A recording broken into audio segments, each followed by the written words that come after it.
Great. Thanks, Christian. Why don't we go ahead and begin? Welcome, everybody. Just to make sure that you're in the correct Zoom room. This is Citywide Medical Grand Rounds for the Department of Medicine. I'm Arna Kumagai, the Vice Chair Education. I have the pleasure of moderating these sessions. Today we have a guest, Dr. David Wong, from hepatology. I would first, though, like to start with a land acknowledgement. We would like to begin with an acknowledgement of the land on which we work, study, and live. We recognize that many Indigenous nations have longstanding relationships to the land on which the work of the University of Toronto's Department of Medicine is conducted. We acknowledge our presence on the traditional territory of many Indigenous nations, including the Mississauga Credit, the Anishinaabe, the Chippewa, the Haudenosaunee, and the Wendat peoples. Today, this land is home to many diverse First Nations, Inuit, and Métis peoples, and we're grateful to have the opportunity to live, work, and gather on these territories. Land acknowledgements are only a starting point for larger conversations. Most concrete acts of restitution and transformation are needed. Concrete acts of restitution and transformation are needed to address underlying inequities and blatant discrimination in the distribution of resources between Canada's First Peoples and settlers. Thank you. At this point, I actually have the great pleasure of introducing one of our own, Dr. David Wong, from the Division of Gastroenterology, who is a clinical hepatologist, to be giving rounds today. Just as a brief background, because I think many of you know David and his work. David is a hepatologist at UHN and St. Mike's in Toronto. His training includes internal medicine residency in Toronto, where he learned to be rather obsessive with data entry while working on a meta-analysis with Dr. Angela Chung. He subsequently pursued subspecialty training in gastroenterology at McMaster, a postdoc fellowship in cellular immunology and virology of hepatitis C. David sees himself primarily as a clinician, and on the strength of his reputation as a clinician, was inducted into the Department of Medicine's Academy of Master Clinicians in June of 2019. He also sees himself very much as a teacher. His interests include viral hepatitis, liver disease, and those living with HIV, alpha-1 antitrypsin deficiency, which, as we know, is an orphan disease, and electronic medical records. David has the distinction of developing the liver clinic's EMR that was used from November of 2006 to June of 2022, when the tidal wave that is epic swept the UHN landscape. For today's talk, David is going to be focusing in on the rise of the clinician, reflections on what we should use as evidence in the era of electronic tools like EMRs, connecting Ontario and artificial intelligence.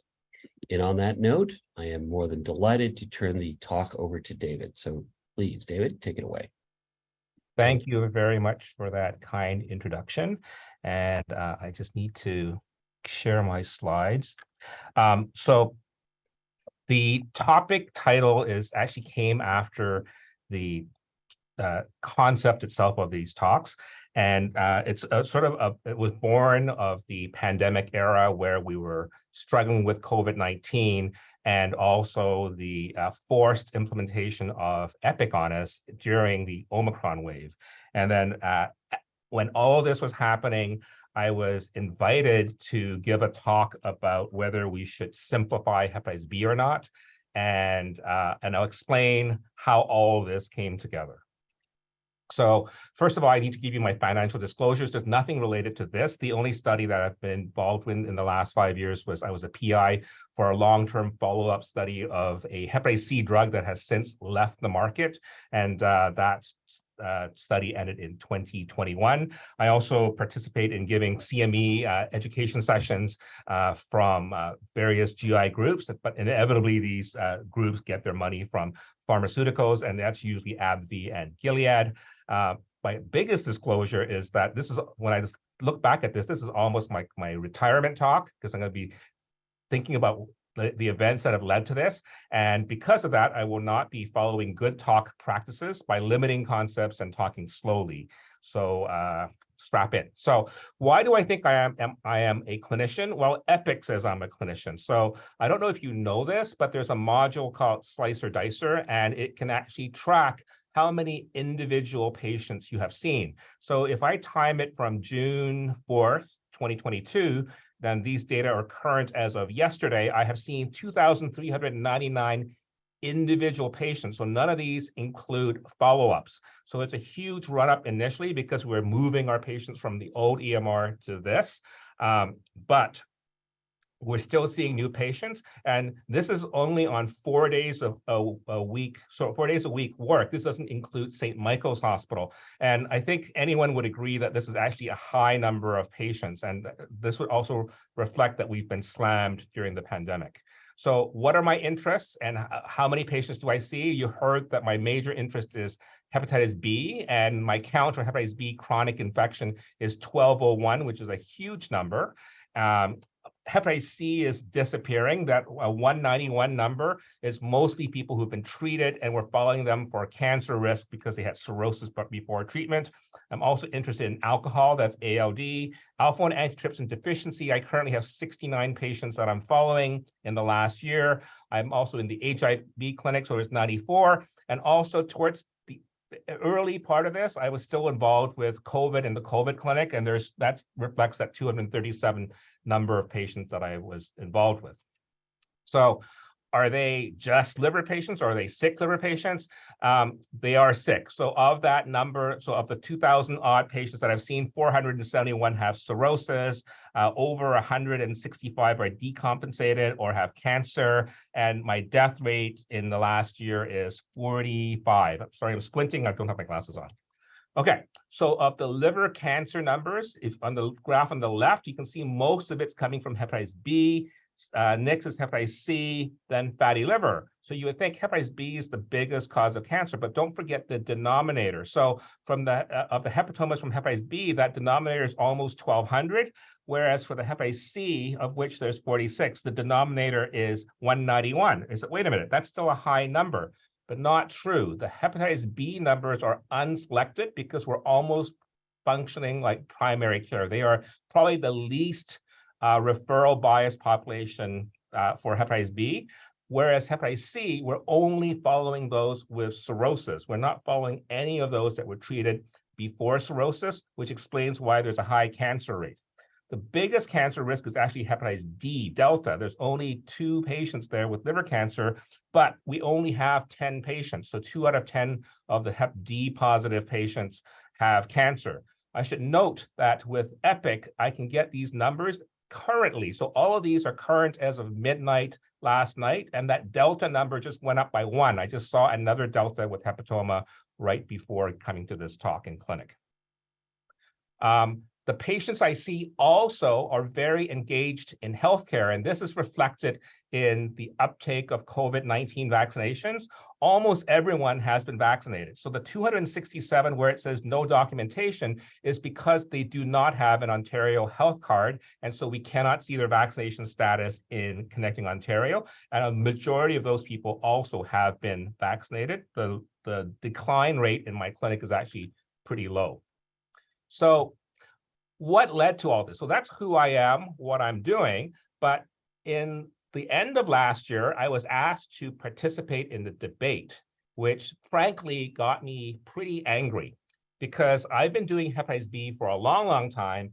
And there's a huge movement to simplify the guidelines. And I think a lot of this is being sort of pushed along by pharma because they want everyone to be treated. And the premise of those arguing for simplification is that hepatitis B is too complicated. The students are complaining that it's too hard to learn, and that hepatitis B infection is more deadly than we think. And so everyone who's infected should be treated. So why was I angry? Well, because it's like, why debate? Because all the major medical societies have already gone this route. Everyone is already saying that we should treat them. So it's too late to debate this. It's a lost argument. Okay. And then why me? Like, it's also been a bit disappointing to me that in these major societies, when this has come up, no one has stood up to say, no, no, no, it's fine. Or no one has stood up and vigorously said that it's fine. So why me? Okay, so let me tell you my journey through all of this. So clearly, hepatitis B is my interest, and I'll tell you that this is how it all started. I did my internal medicine in Toronto. I went to a noon rounds by Gabe Kandel, and he told us about hepatitis B and how strange it was immunologically. And then and he said, you know what? If you want to know about hepatitis B, talk to Jenny Heathcote. Jenny Heathcote was this imposing, redheaded British woman who said, yes, learn about liver disease. Come work with me. I'll tell you about hepatitis B. Now, she said, you know, the other people have it easy. You know, the ID people with HIV and the cardiologists, is because their patients die, and you can do studies with hard outcomes. The problem with liver disease is that the natural history is slow, and you have to go for decades. So I could do a prospective study, but my entire career would be over before I knew the outcomes. So it's not that easy. So also in that era, late 80s, early 90s, we're coming to the conclusion that clinician opinion was just not good enough. We were now firmly in the era of studies. We're talking about prospective studies are better than retrospective studies, and RCTs were better. And around then, people were now starting to talk about meta-analyses. So they were looking at interferon, and Jenny said to me, why, if you want to learn about hepatitis B, you really need to read all these articles. And she gave me like 200 articles to read. And she said, why don't you guys do a meta-analysis? And so that's when I teamed up with Angela and her, I think, I'm not sure they were married yet, but with Steve and Steve Wang. And we said we would do a meta-analysis. We went off to, I think it was Syracuse, for a meta-analysis meeting. And Angela is probably, ironically, one of the major influences in my career, because when we did this, we read so many articles, but it was very clear to us that data accuracy was paramount, and you could not underestimate it. We read papers independently, we took out the data independently, and then we compared. We came up with a kappa, and when we didn't agree, we went back to original papers, and then we saw all sorts of bad things. So what do I mean by that? We saw groups publishing the same patients in different journals over and over and over again, disguised as new populations. But when you looked at it carefully, it was clear it was the same population. We very quickly realized that in scientific writing, if they didn't say it explicitly, they didn't do it. So you couldn't assume that they did it. So she taught me rigor in looking at data. So on top of all this, the picture to the bottom right is Anna Locke. So she's originally from Hong Kong. She trained with Jenny at the Royal Free, and she is the one who looked at papers on natural history of hepatitis B and came up with this schema of the natural history that everyone thinks it's too common. Now, you have to understand that back then, this is before the invention of PCR, okay? And the hepatitis B virus levels are so high, you did not need amplification. You could just hybridize and detect it with radiation, and it would be there. So when she talked about high viral load, what she meant was that the radiation was so intense, it was obvious, whereas low viral load, the radiation intensity was low and you could barely see that. And we now know that if you do PCR, a low viral load is somewhere between 100,000 and 1 million units per ml. So she came up with a schema, and it's super, super important for hepatitis B, because hepatitis B is clearly influenced by our immune systems. So what do I mean by that? The initial stage, our immune systems don't fight the virus, and the virus replicates like crazy. We're talking about, I don't know, 10 to the 12th units per ml, super infectious. They infect everybody. But at the same time, it doesn't damage the liver. So they came up with this concept that the virus was not directly pathogenic. It was the immune system that was pathogenic. Somewhere in the middle, your immune system turned on, and you started fighting the virus. The problem is the virus lives in the liver cells. So if your immune system was not efficient, you would damage the liver cell, causing a hepatitis. But if your immune system was very good, you could actually control the infection with very low levels of virus, and there was also no damage to your liver, which is a good immune response. Okay, notice I use very non-scientific words there, which is hand waving. Immune response is strong, immune response is weak. What exactly is the immune response? Nobody knew. So, is it too complicated? Well, this came, I told you, analog summary of the data published from Asia is before PCR. We knew already that people with hepatitis B had a 100-fold increase relative risk of liver cancer compared to those without hepatitis B. But also remember that back then, not only was there no PCR, there was no treatment. We got a sense that people died from liver disease, but not everyone. And it was gender specific. Men tended to die more often from liver disease than women. So 1 in 3 men will eventually die of untreated Hep B versus 1 in 10 women with untreated Hep B. Okay. And the important thing is that the immune control was possible. What exactly is the immunity? We don't know. So this is what inspired me to look at immunity. So back then, the choices for studying immunology were very, very limited. So why did I go to McMaster? It's because they did mucosal immunology. I wanted my foot in the door for immunology. But I ended up in Boston with Bruce Walker, that's him in the top left, and his claim to fame was that he was a T-cell immunologist in the field of HIV, and he was not interested in hepatitis B, but he had adapted his assays for the study of hepatitis C.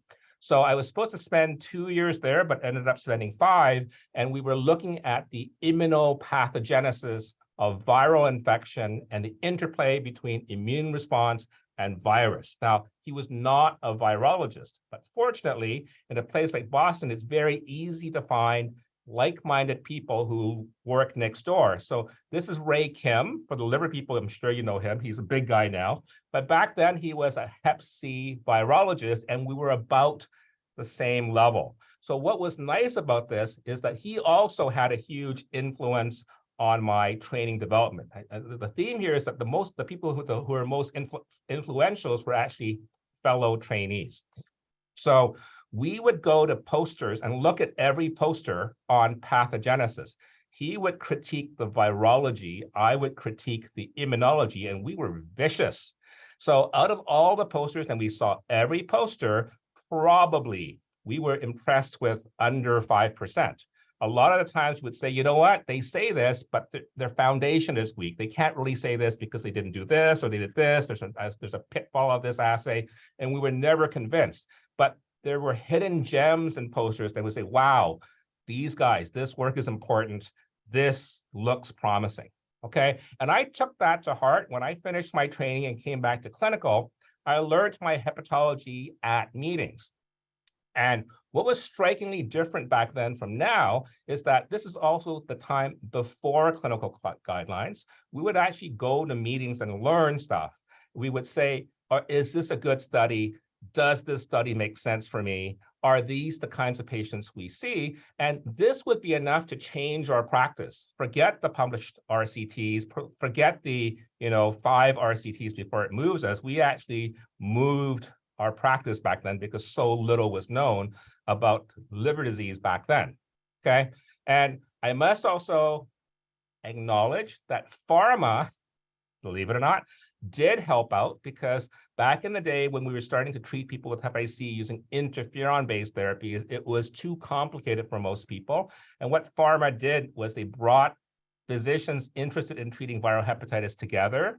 They flew us to a very nice location like Bermuda, Bahamas, but then we actually had education system seminars. We actually hammered out how to treat people, what to look out for, and that's how Hep C treatment got started, okay?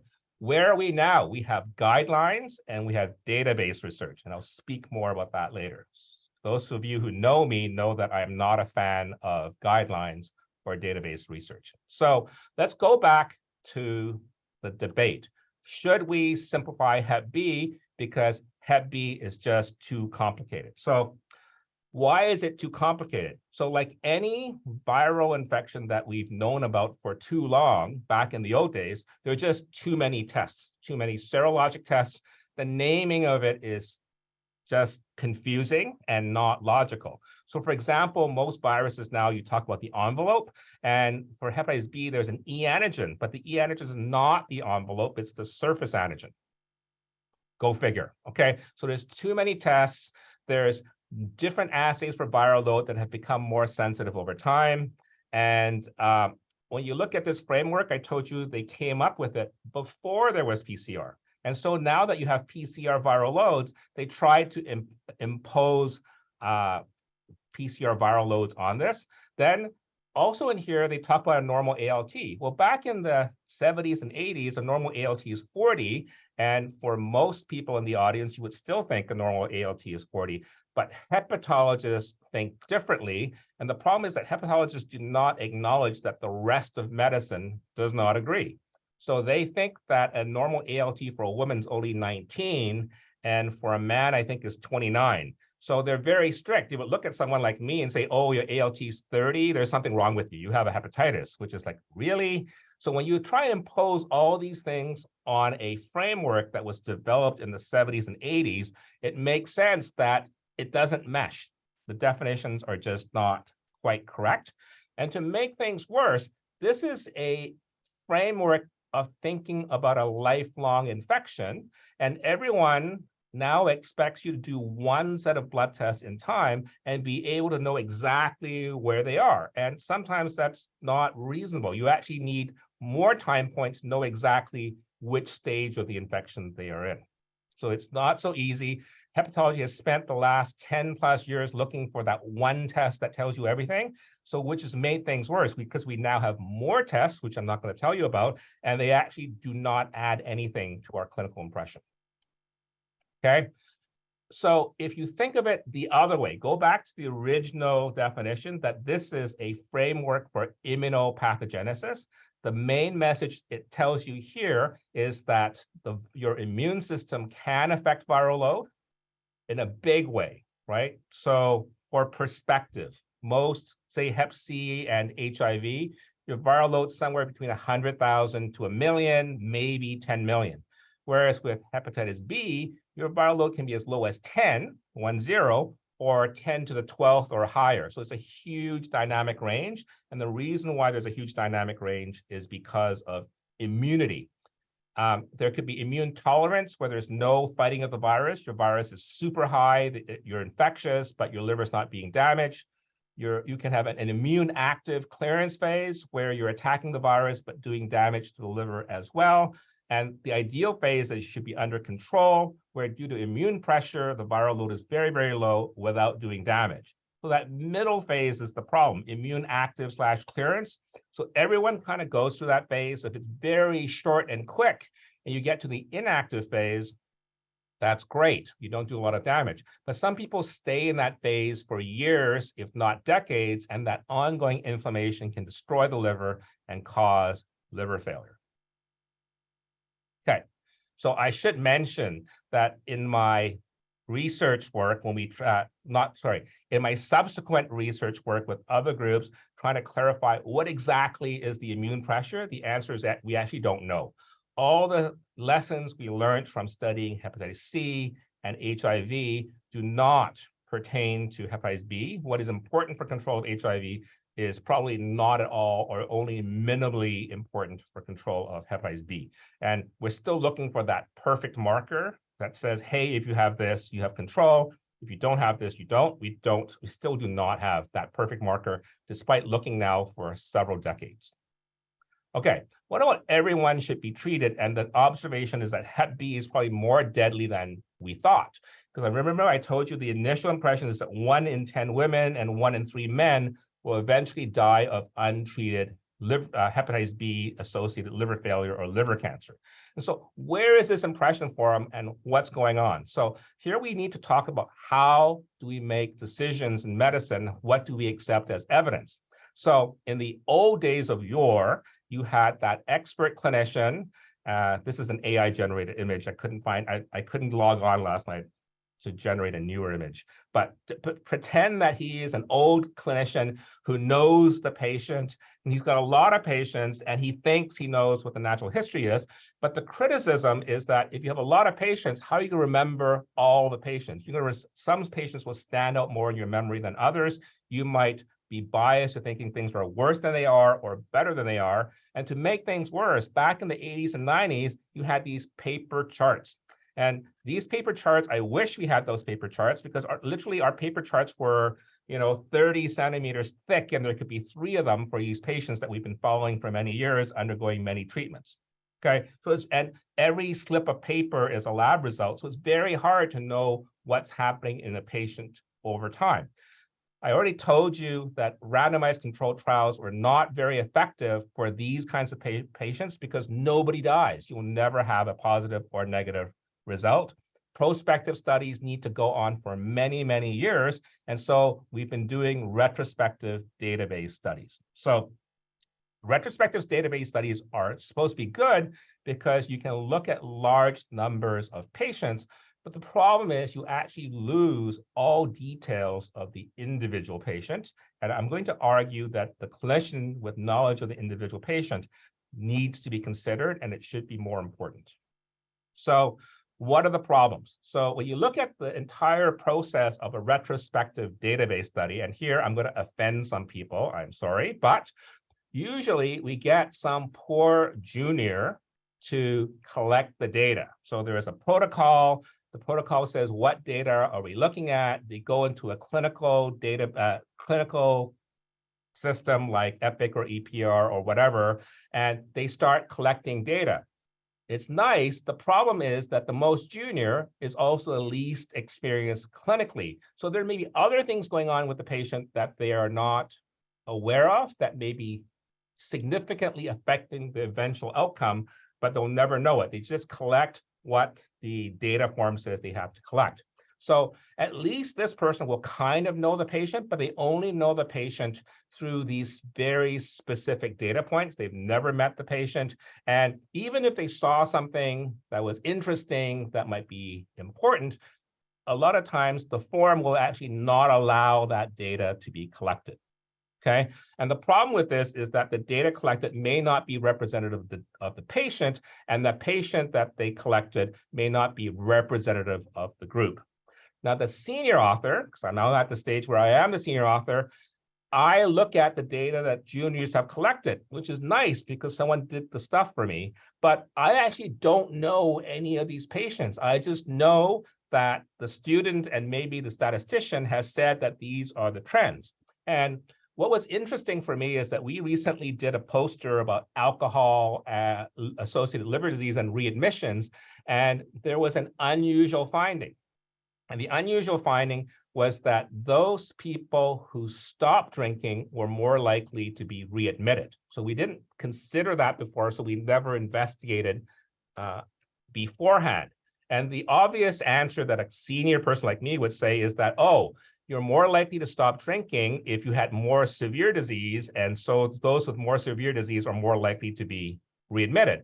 And the problem with such studies is that you always hear about these things at the very last minute before the abstract deadline. So instead of doing the rigorous thing, which is to go back to the data to look to see if that hypothesis is true, they just put it in. We think that this is because they stopped drinking because they had more severe liver disease. So the problem is, as a senior, I can impose my bias, which nobody talks about, okay? So, oops, I put that down twice. Sorry, that was a copy and paste. What I should say is that forgetting the person who has no influence on the study is actually the healthcare provider or the clinician who actually looks after the patient, who knows what's happening with the patient, both at presentation to afterwards, and what interventions worked and did not work. So for me, this is problematic because retrospective database design puts in bias. And so I worry about data integrity. So the junior, how good are they at getting the data? Do they actually check it with someone else to agree that they got accurate data? So unfortunately, a lot of this research is done by a single data collector, so there is no kappa. Also, they're reading clinical notes. And the problem is the clinical notes may not be accurate. So it's not uncommon for us to see referrals when we say they thought this happened when actually this happened. Okay, so there's inaccuracies. Finally, for these kinds of studies, we tend to enroll sicker patients because less sick patients are less likely to be involved in the hospital system unless you have a clinic where you are less biased for collecting sicker patients. So, and I'll show you some examples in hepatitis B, okay? Because we, rightly or wrongly, we follow a ton of Hep B patients because a lot of people in the community, like family doctors and specialists, are not comfortable in following hepatitis B. So there are good outcomes in hepatitis B where hepatitis B is resolved. We call them functional cures. Nobody has them, but we have a ton, okay? And also, if someone is dying of old age and they're dying, you're not going to involve them into a database research and ask them questions because they're dying. So there's all this going on. So what do I mean by that? So functional cure is resolution of chronic hepatitis B, either treatment-induced or spontaneous. There's a North America-wide effort to look for these good outcome patients, right? And these are the centers throughout North America that are expert in hepatitis B, and we are the only ones from Canada. But we have by far the most patient. If you look at site number 630, that's us. We have contributed 57 as a unit, and that's more than all the others combined from the Americans. And Anna Locke, that famous woman I told you about, she's 601. She only has 13 patients. And what's worse is that personally, so this is our group enrolling 57, but I personally have 77. And the people that I do not enroll into the study because I believe in it are the people who can't be bothered because they're too sick or they're dying of old age. They said, I don't want to come back and do your study. So these are, in terms of a chronic disease, these are our best outcomes because they're not dying of liver disease, but they're actually specifically excluded from this study. So what about hepatitis D? So there's a publication from the Canadian group using retrospective data that estimates that 4.8% of Hep B patients in Canada have hepatitis D, and hepatitis D is a bad disease. It's much more aggressive, untreatable, higher risk of complications, okay? So they estimate 4.8%.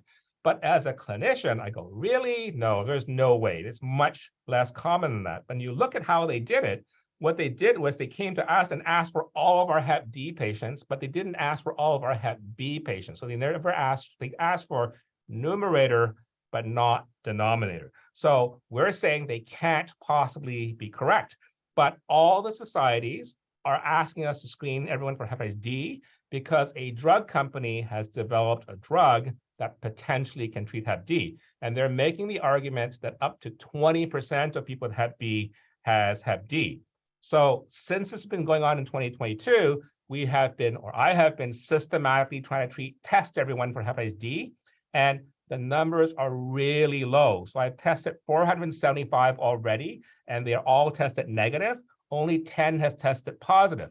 I have 575 left to test, and I need at least 35 to be positive to meet the Canadian estimate. And it's not going to be that. The 575 have never been tested because they never fit the clinical picture of hepatitis D.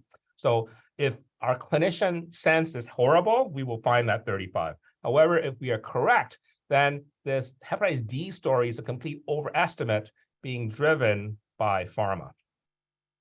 Okay, so what else about database research that's problematic? Well, hepatitis B, because it's affected by the immune system, its status can change spontaneously over time. So this makes it very problematic for database research because on the right, the colorful stuff, that is a printout from our old EMR called EPR. And this is looking at the hepatitis B E antibody status versus the E antigen status over time. And the colors are when they switch status. So if you were doing a study and you wanted a particular status, you just have to pick this person from a particular time, which is completely dishonest, but you could. And the problem with these studies is whenever you're looking for patients, and there's always a shortage of patients, then this would be a very tempting one to include. You just have to say, we start at this time point for this pre-treatment variable, okay? And so this is my problem with database research is when do you start and how do you choose? And you ignore all the numbers in between, and then you go to your outcome 10 years later, but you ignore everything in between. For me, I personally believe that we need to change the way we look at data in our patients to add the next dimension, which is time.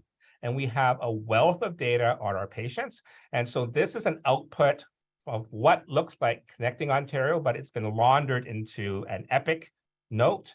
So we can actually look at labs over time. Usually we go back to January 2010 because that's when labs are more reliably uploaded to Connecting Ontario. And I always look at the platelets and the ALT.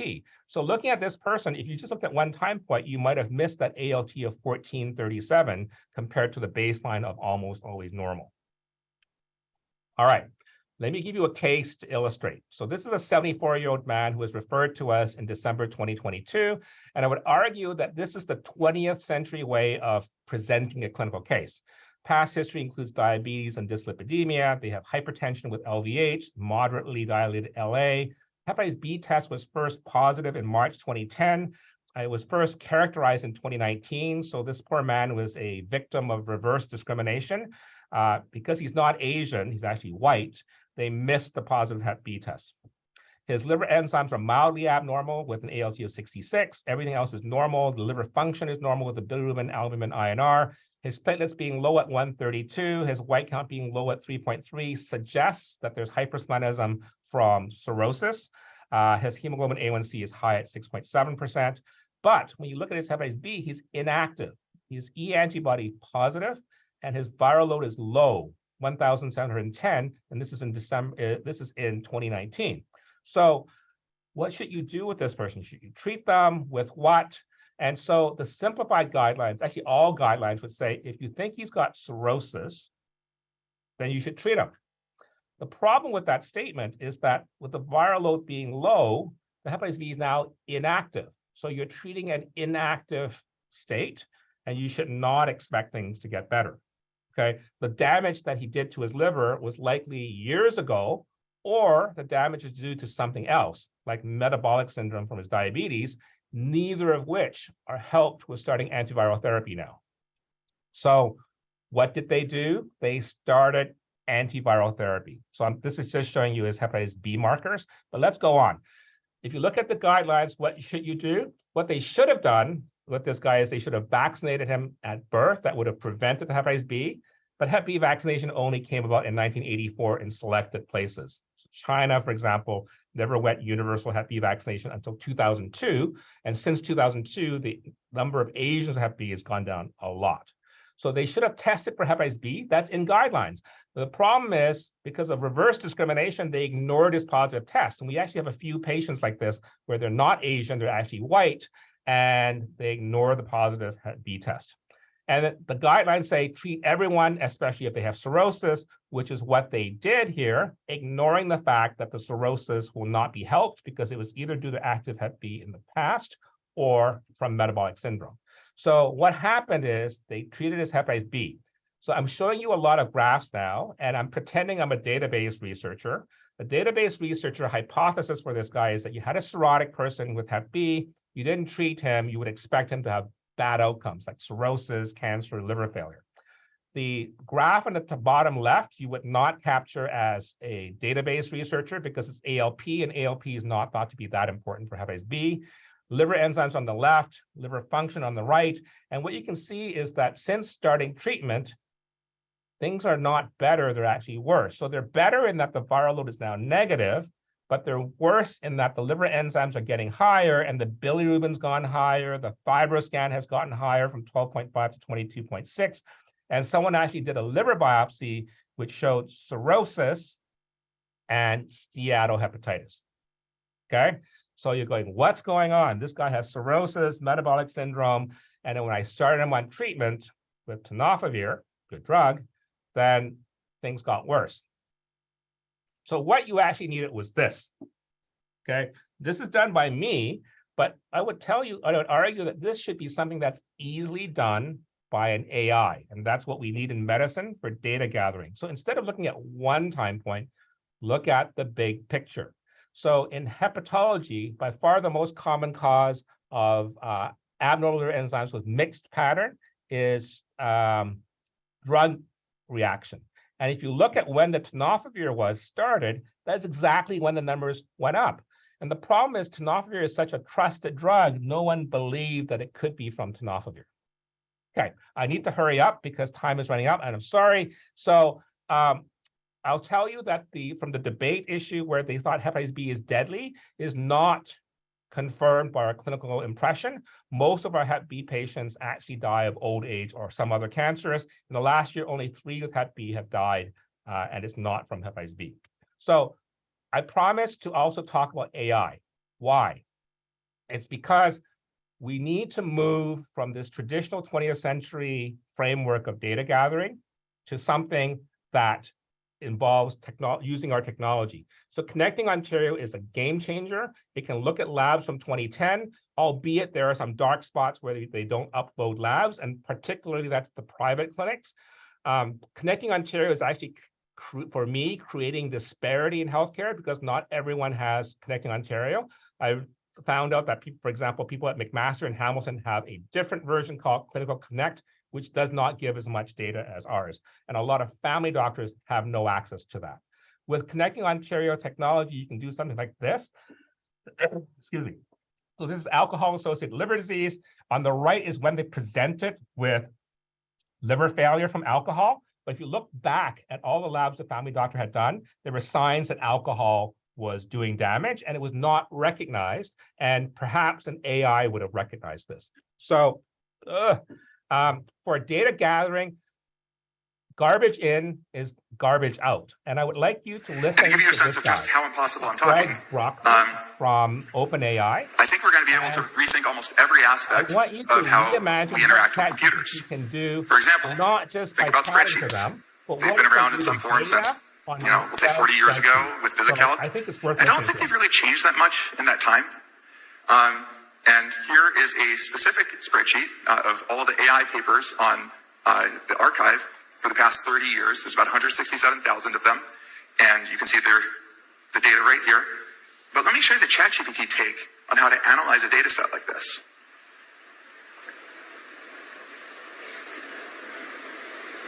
So we can give ChatGPT access to yet another tool. This one, a Python interpreter. So it's able to run code just like a data scientist would. And so you can just literally upload a file and ask questions about it. And very helpfully, it knows the name of the file. And it's like, oh, this is CSV, a common separated value file. I'll parse it for you.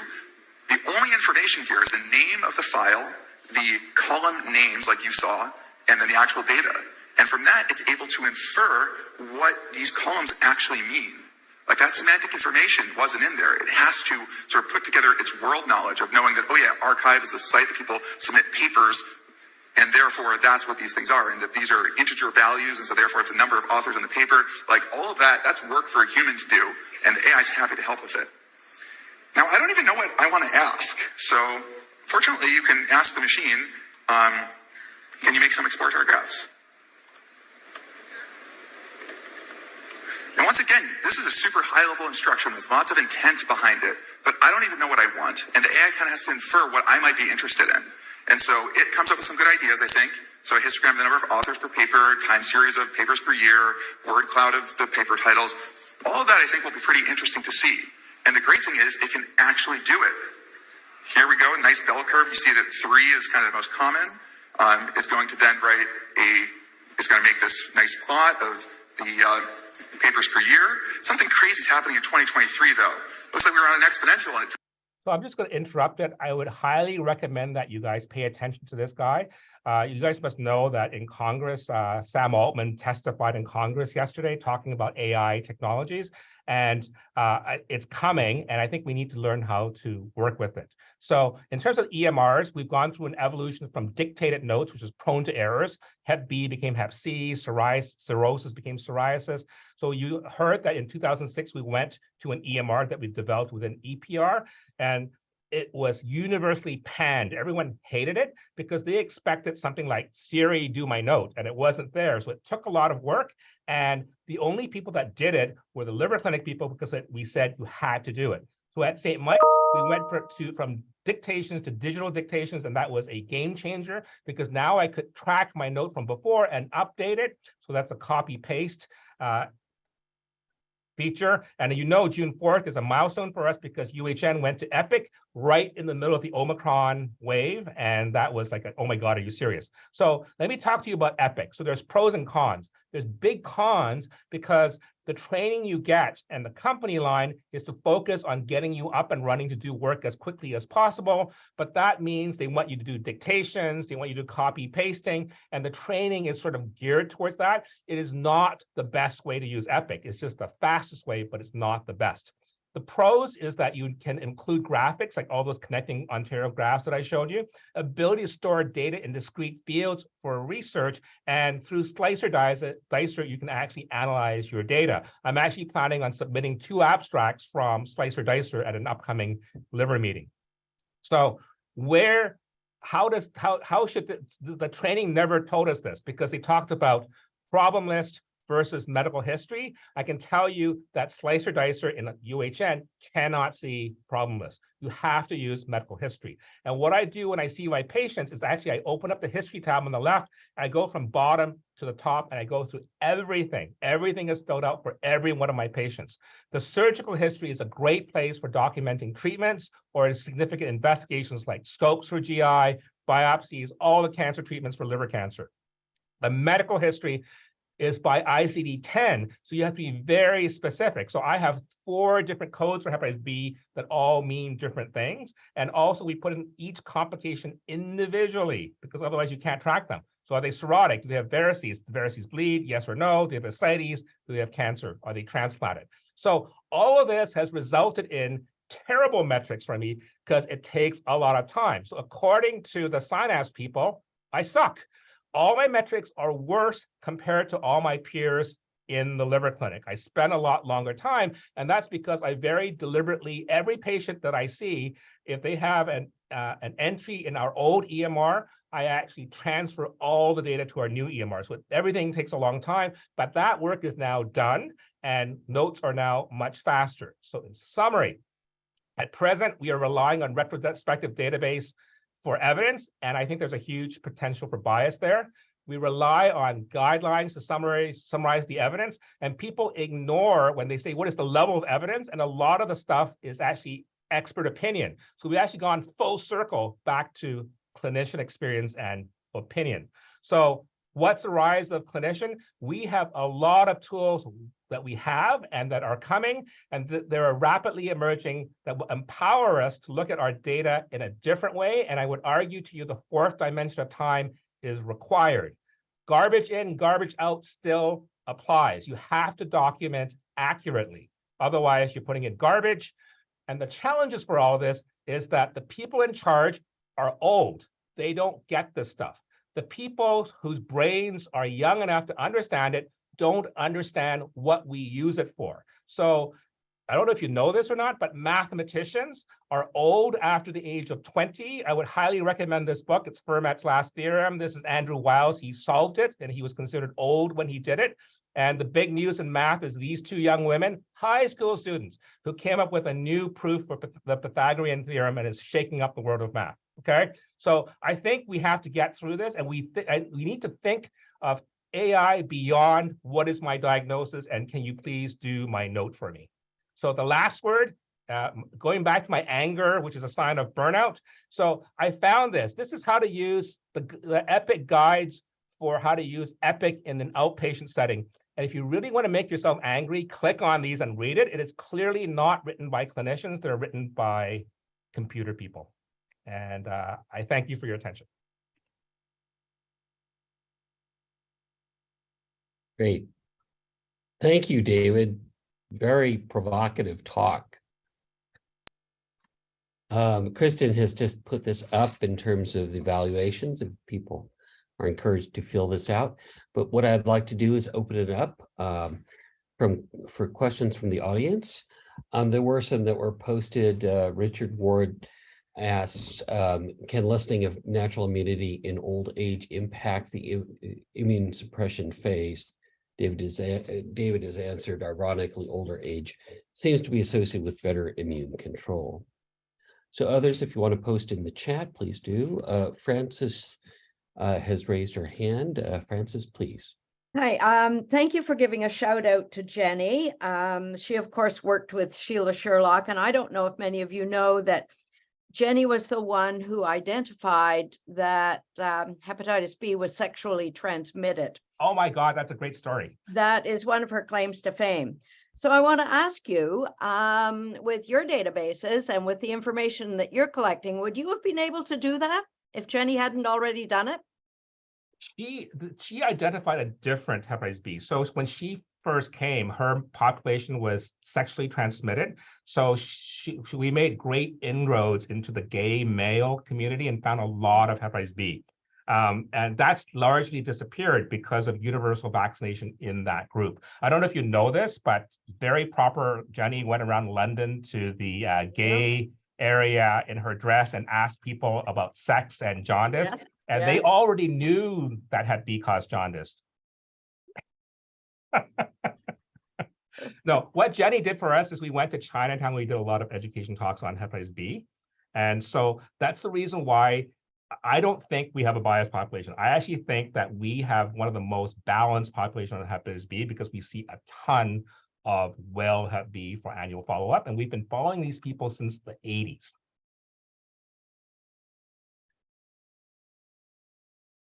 Additional questions? I imagine there are a lot of people who do retrospective studies out there who are I know the Hep B people are gritting their teeth and anxious to say something. No, please do. Louise, please. So my question isn't so much about hepatitis as it was about your last slides and EPIC. I agree with you on that slide that you showed with the multiple chapters that are difficult to interpret. Do you have suggestions that we could go back to EPIC with in an attainable, to look at solutions that are attainable? Yes, I do. So it was terrible timing for us because they launched EPIC on us during the height of COVID or the tail end of COVID when we weren't sure that things were over. I also know that St. Mike's has committed to going to EPIC, and I've actually volunteered my time to help them with their training. I think they needed input from clinicians who understand process, and they couldn't get that because we were all busy with COVID. And I actually have volunteered my time to St. Mike's to help them look at their training modules and perhaps modify them to be more clinically relevant for clinicians. And what about going forward here at UHN? Because I think, you know, my argument is we should be bringing forward, for exactly the reason you mentioned, that a lot of the design of these things is not physician oriented. It's more technical and from a techie's point of view. Do you have suggestions for how we can try to press EPIC into making modifications? So part of my secondary objective here was to get a wider audience, because honestly, I have been trying to get the attention of someone from EPIC about this for months now, and I have not been successful, but I have a ton of ideas. I think it can be made much better, and I think it can be actually specifically designed for different research purposes, taking advantage of the ICD-10 codes. Right now, all they did was they dumped everything into a possible ICD-10 instead of saying, no, everyone in our group is just going to use these codes because that's what's useful for research. Things like that should be done. All right, so I'll take this offline with you then, because that's sort of one of my, in the role of physician well-being, that's one of my sort of objectives, is to see what inroads can we make in making this a better experience for all of us. The other thing where we're doing this is that we will force our next year's fellows to use it in a very specific way, because as part of Royal College accreditation, they need at the end a logbook of what they've seen, and they can actually track all that in EPIC. They can generate my kind of data for themselves, and they say, oh, in my year I've seen so many of this, so many of that. But David, the use of ICD-10 codes has really gummed up clinical activities, at least in the United States. I know because they introduced it just before we left Michigan, And it was one of two reasons why I was very glad to move to Canada. Because for instance, I work in diabetes, right? So in order to actually discharge a patient from my clinic, not only did I have to put the ICD-9 code, but I had to indicate what complications they had. So if they had retinopathy, which eye, whether they had laser, whether it was macular edema versus peripheral retinopathy. And I had to go through each of the complications to talk about this. What side it was on, what kind of treatments they had. And you had to put all this in before you discharge the patient. So these ICD-10 codes were actually wonderful for billing and perhaps for research, but they were terrible for clinical practice. Absolutely. So you have to decide what is your main purpose. Is it clinical practice or is it research? I didn't have time to show, but Jenny came up with this piece of paper where she had all these pre-printed diagnoses, and they said she would just circle them, and then she would hand it off to her hired helper who would actually code all that in. So that's actually another thing that people should think about, especially in busy clinics for research. Like if you don't need it for what you're doing, I would say don't bother with it. Just use your high-level diagnosis. But if you want to do it for research, you have to put all that stuff in. So one last comment from Shane Shapira. How do we balance the fact that Slicer Dicer can't access problem lists, but the system is clearly designed for the problem list to be the primary source of information? The problem list is the only information that can be accessed without drilling into the chart. So quick. You have to use both. You have to use both. So I use history for a one-liner summary, but I use problem list for my clinical documentation. So I should say, anyone who's interested, please contact me, because I've done deep dives into all of this for the last 6 months of my life. And I think I have figured out a way of using it. I would love to interact with other people who've also done the same thing so that we can share ideas. But it's also been a struggle finding like-minded people who have done this. On that note, David has just issued a department-wide invitation to contact him. Call to arms. Yes. Anyway, so thank you, David. Really appreciate your talk, and thanks everybody for attending. Have a good day. Take care. Bye-bye.